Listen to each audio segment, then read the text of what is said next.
কেন্দ্র করে ধর্মগ্রন্থ রচনা করে ভেবে দেখ মনে জিনিস যেদিন ছিল না পত্রিকা ছিল না ওই হাতের লেখা নাটা কবি কমবি নিয়ে এসেছে। শুনুন আমার ভক্তবৃন্দ, শুনুন আমার কাছে।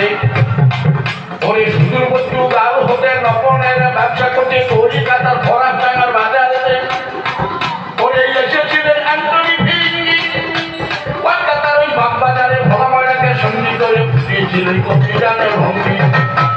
ভোলাময়রা আনন্দনী বলছিল বলে আমদানি বিশ্বের বাজারে সেই থেকে তো কবি গান এসেছে। আসলে এটা কবি গানের ইতিহাস।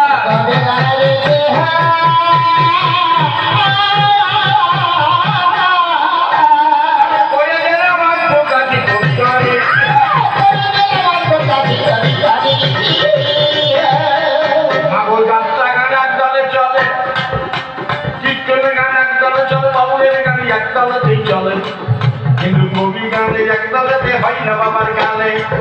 পরে কবি করাবার দরকার হলে গানের মধ্যে ক্যান্ডি দলে দুই দিকেতে দুটি দলে করতে হয় উপায় না। এক দলে গেলে পরে কবি গান হয় না।